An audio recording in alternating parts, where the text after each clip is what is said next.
behind me is this stunning modern minimalist smart home, which is Korean inspired, and you will see inside that they've used a lot of neutral colors with pops of colors used sparingly as accent.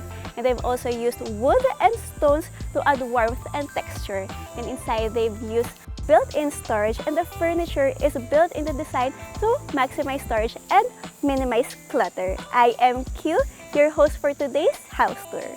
And let's go, and I want to show you guys this beautiful house. And of course, first things first is this gate.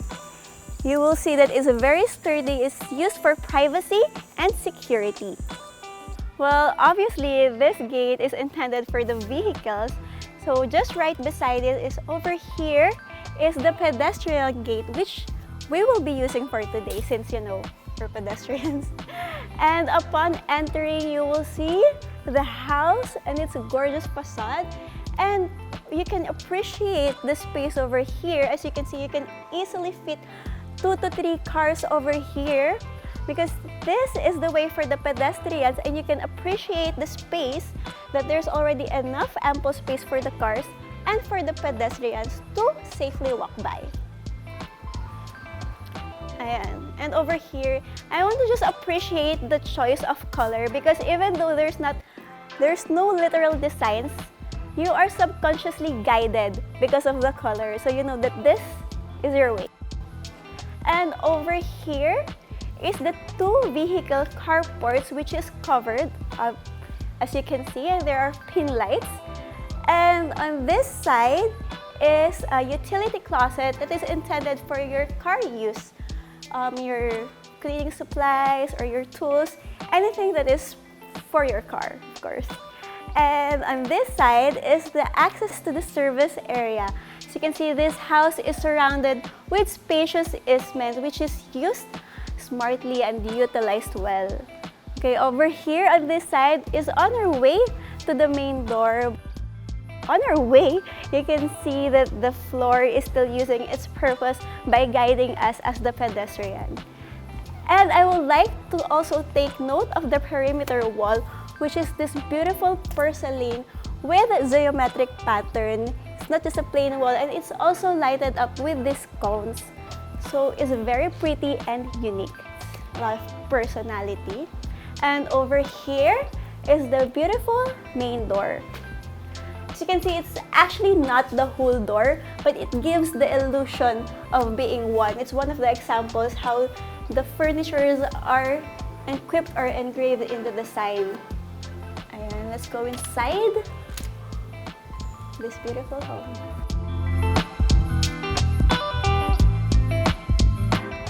And go. And before anything else, I would like to remind you guys to please subscribe to our YouTube channel at The Spot TV, and also ring the bell button so you will be notified whenever we upload our next gorgeous house tours. And of course, we also have our other social media platforms at Facebook, Instagram, and TikTok at The Spot TV.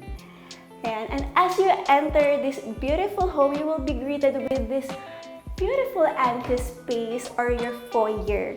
This can serve as a buffer area, so when you're coming from the outside, and you can leave the dirty shoes inside here. We also have here the shoe racks. It's conveniently placed. There's a lot of storage space, and this table right here. So when you're coming from the outside and you have paper bags or your bag, you can just put it here. And we have this gorgeous wall right here, this oak wood with herringbone pattern. So it gives a nice warmth and texture to the area. And as I've said earlier, this house is Korean inspired, so they always have this space. And it also have this conveniently placed couch. So you can remove your shoes here, like me right now. So if you have rubber shoes or boots, you can easily take it off without the hassle.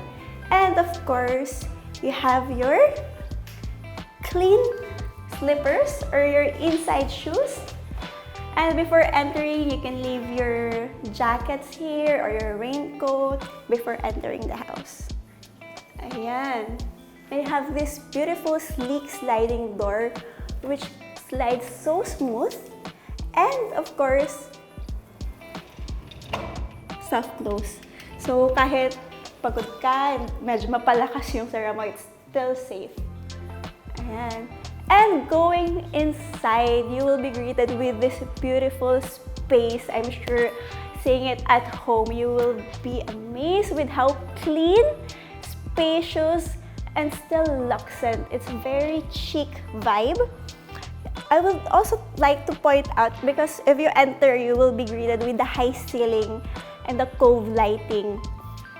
And one of my favorite parts of this house is the ceiling-mounted aircon. So it's a cleaner vibe, unlike the traditional aircons na nakalabas. And the tiles, of course, are glossy. So even though the area is already expansive, nagbubukha siya lalong malaki because of the shine, and it's easier to clean, just more convenient.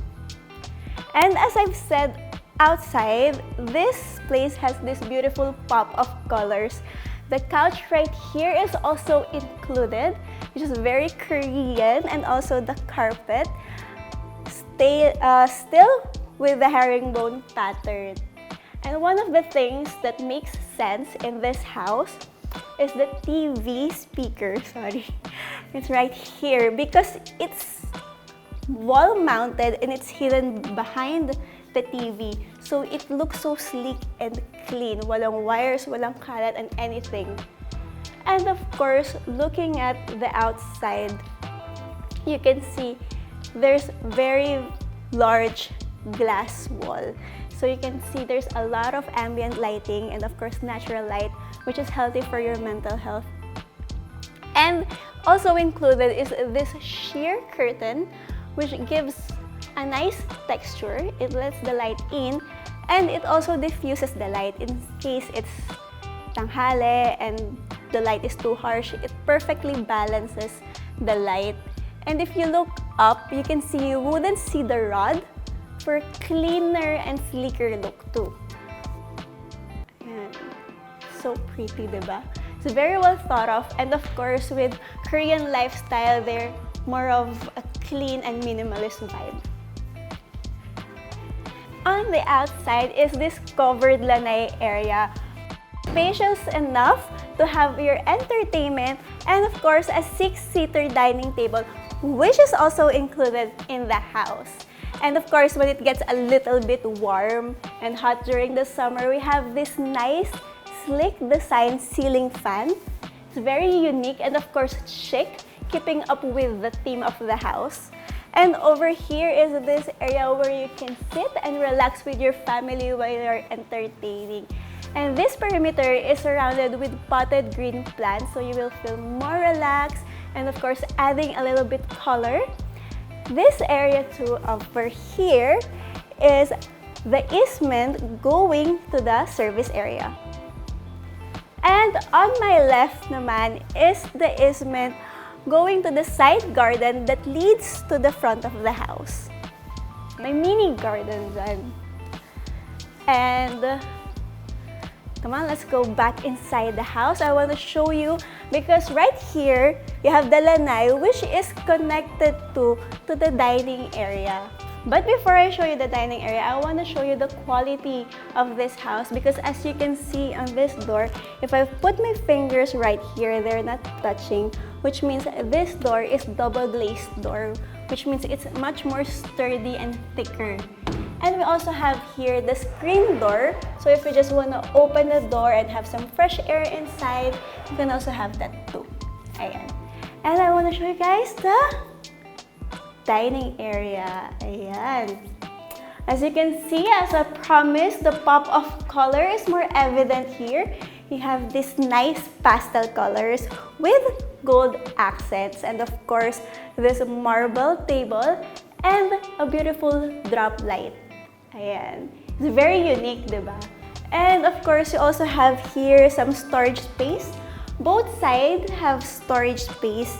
Ayan, it has this beautiful pastel color, yan, with gold accents. Very chic pa rin. Of course, you also have this. Makikita nyo na nilagyan na nila ng few items, but of course, you can customize it as you want. And if you remember sa foyer natin, we also have this oak wood na style na herringbone. Kaya ayan, dire-diretso siya. So the style and the design throughout the house is very consistent.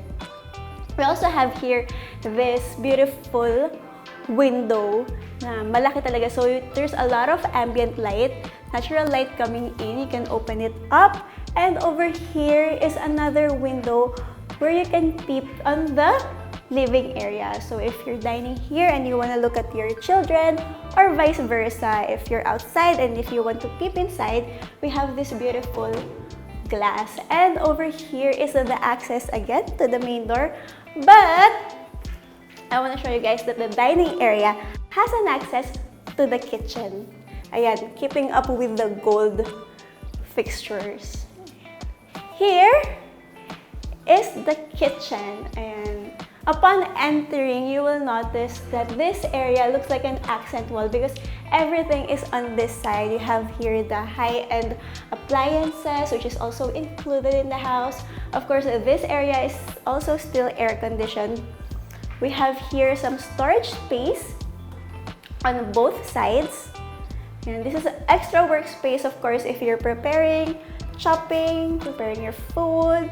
We have here this induction stove, imported high-quality Korean appliances, which is very evident because as you can see, the characters are in Korean, and a bespoke refrigerator. This is customized for this house. Ayan, it has very sleek and the color matches with the muted cool tone. And for sleeker design, again, of course, a push-open cabinetry. Ayan. And on this side naman is grab open. Ayan, so you just grab it. So walang mga handles na nakalabas, so it will look very chic. And my favorite part, of course, as I've mentioned outside, this is a smart house. And here we have this. Diba? This is a speaker and a USB port. So when you're here and of course you're cooking or you're drinking wine with your friends and you want a little bit of music or ambient, of course, while preparing, so you won't get bored, you have this speaker right here.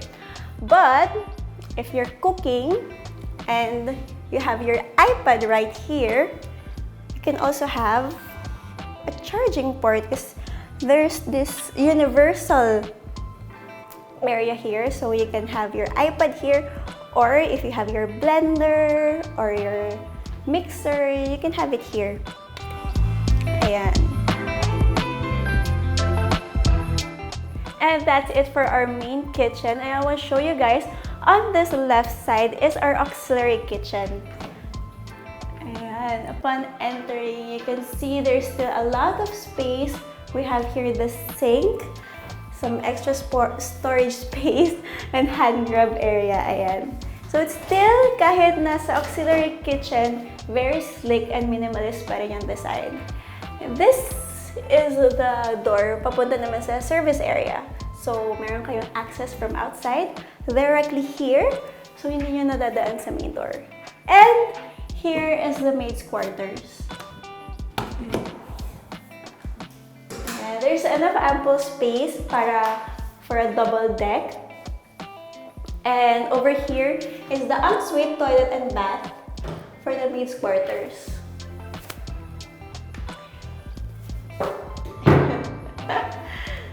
And let's go back to the kitchen. Ayan. Going outside, as I've mentioned, the aircon, it's every part of the house. And the sink, and over here is the access back to the living area.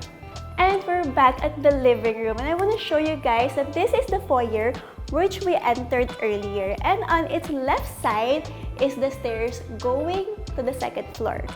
And over here is the powder room, which is very accessible for your guests or just everyone on the first floor. And you can see inside, it has this very nice and chic design. It has nice gold accents and even the drop light.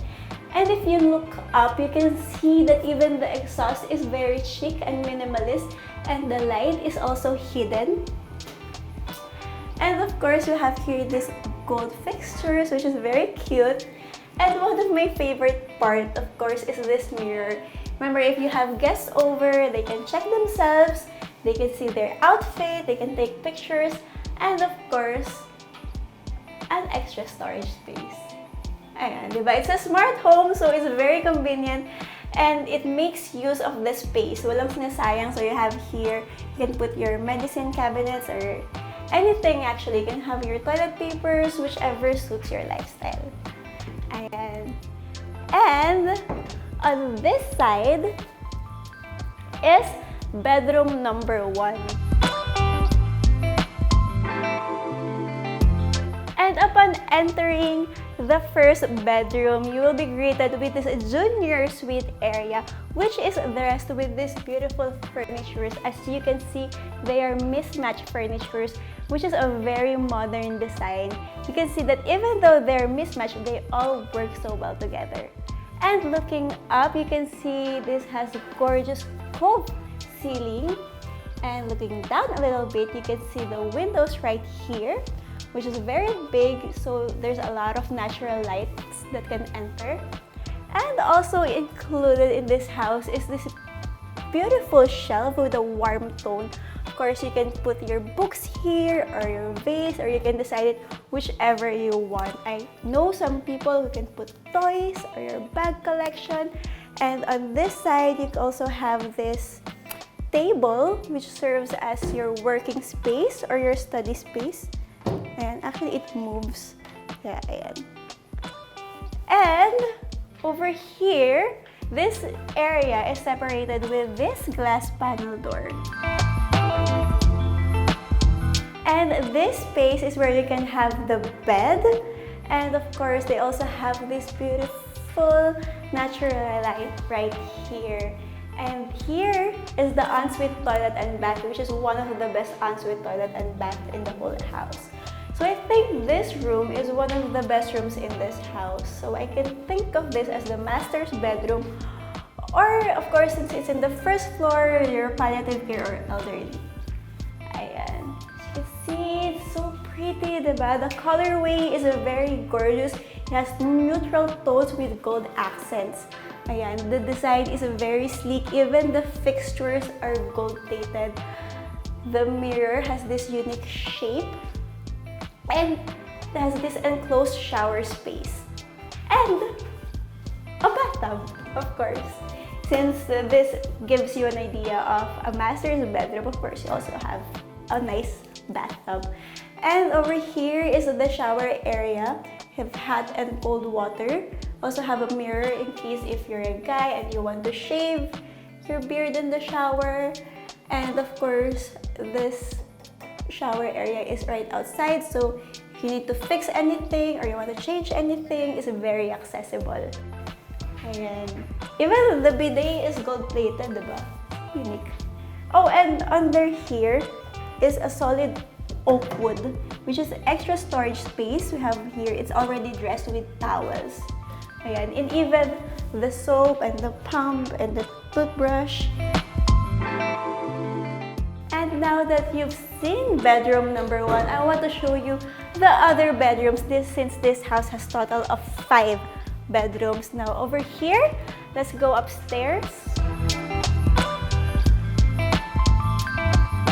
And going upstairs, we will be guided by this surface-mounted handrail. And you can see it's a very nice wood design with LED lights, so you won't slip and fall at night. And speaking of slipping and falling, if you look below, you'll see that the area is carpeted, so even though we have tiles, you won't slip.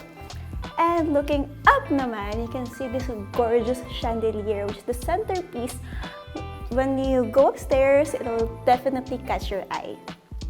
And on this side is this glass naman na panel na you can see there's a lot of natural lights coming in. And of course, the signature Korean blinds which diffuses the light. So kapag it's still early in the morning, pwede mong takpan lang muna. And you guys are having fun so far and you're enjoying this tour. I hope you guys like this video and please don't forget to subscribe at our YouTube channel at The Spot TV. Ayan, let's go upstairs. tuloy na natin. And I'll show you the bedrooms naman.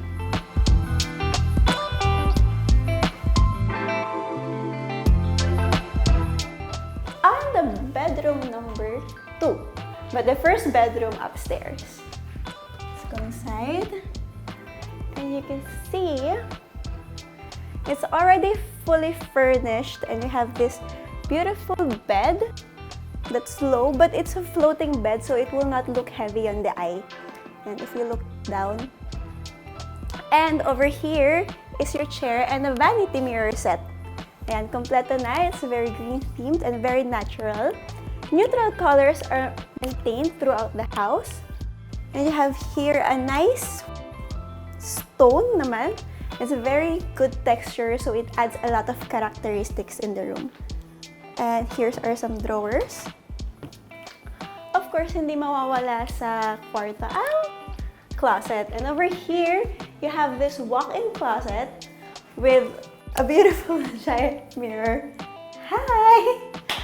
Ayan. And over here on this side is the open closet. So, saan lang you can hang your clothes, and there's a lot of drawers too for your undergarments and other stuff. Ayan. And over here is the ensuite toilet and bath.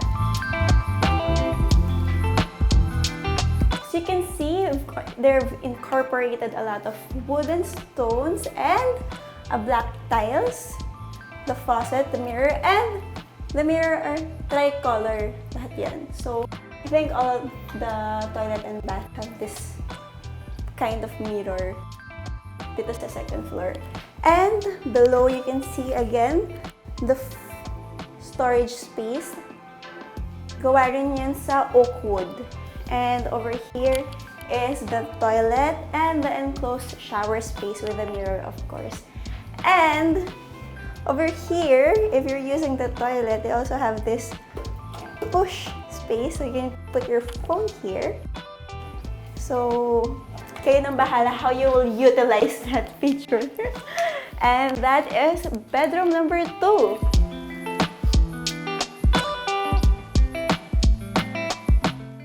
Passing by this area, you can see it's very sleek and a very minimalist wall.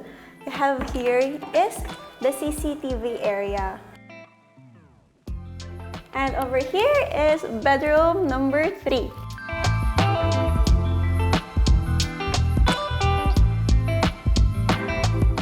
Ta-da! This room has a warmer vibe because of the usage of browns, but they still have these large windows, ceiling-mounted aircon, and some cabinets right here. Ayan. Bango. I wish you guys can smell it because they have this scent here, and also they have this exhaust in the window, so your clothes won't feel like the kulob type. So your clothes are always aerated. Ayan.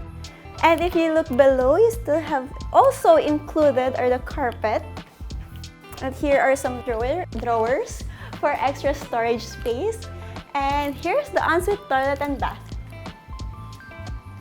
And as you can see, they've used the same stone style tiles, but they've used a white tile over here and a large mirror, but still with the tricolor effect. Okay. And some storage below. Here's the water closet and an enclosed shower space. Of course, also included is this comfy chair. And it adds a lot of characteristic and warmth to this room. Just room number 3. And going over on this side is room number 4. Passing by while going into room number 4, you can see this beautiful console table that is already dressed with 2 paintings and a lot of other knickknacks, which is also included in this house. Coming here is room number 4. It's a cooler room with blue accents and colors. And same as earlier, we have this storage space right here with stone accents over here and a sliding glass door on the way to the walk-in wardrobe. And here in the walk-in wardrobe, you can see there's also a full-size mirror. So you can have your OOTD checked here. And there's also a natural light from the window, so you know that your makeup or whatever your clothes is, it has the perfect natural light. And you can hang your clothes here. Again, it's a very Korean type, very open closet. And over here is the ensuite toilet and bath. Ayan. This naman, they've used stone and gray tones naman. And here is the mirror again. An enclosed shower space with a mirror, so you can shave there. And over here is, you'll notice that there's a socket right here and a space right here. So you can have your curlers, hair dryer, and you just plug it in here and you can use it in the bathroom. I also have this feature right here where you can put your phone. And that is bedroom number 4. And let's go to bedroom number 5.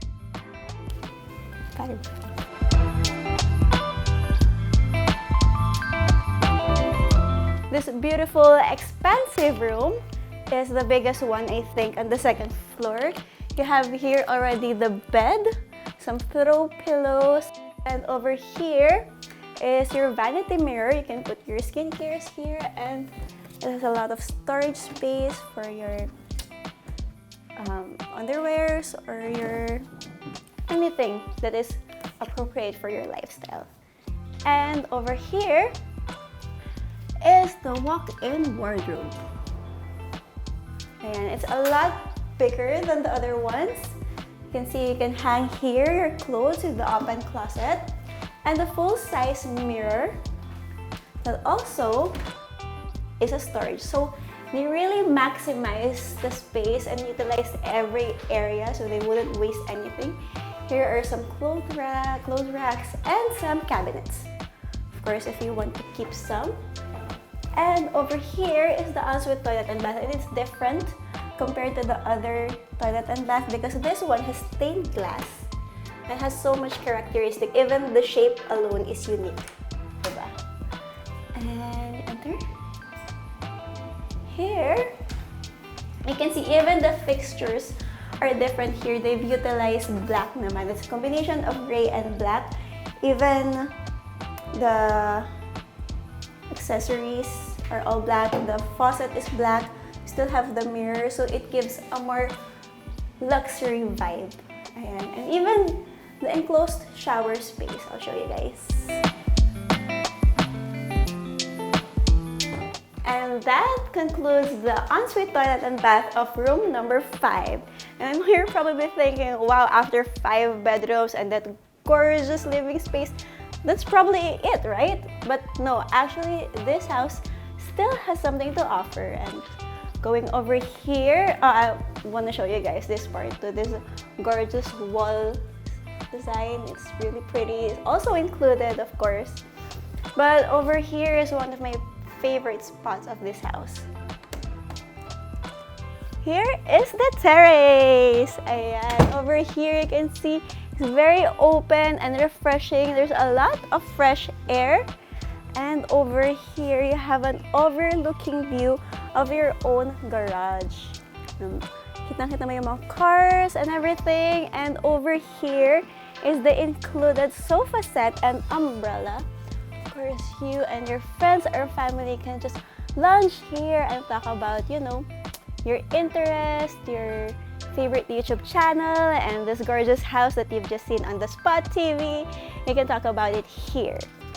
And that concludes our house tour for today. And now let's go have a property details recap. Let's go. And for our property details recap, this stunning modern minimalist smart home in Ayala Alabang sits on a lot area of 547 and a total floor area of 488. 5 bedrooms, 5 ensuite toilet and bath, 1 powder room, 5 vehicle carports, family and guest room, barbecue area, garden, high ceiling, drivers and maids quarters, utility area. This home features a smart home, premium finish, bespoke furniture, ceiling embedded aircon, Korean interior design, Korean branded fixtures, Korean quality sliding doors.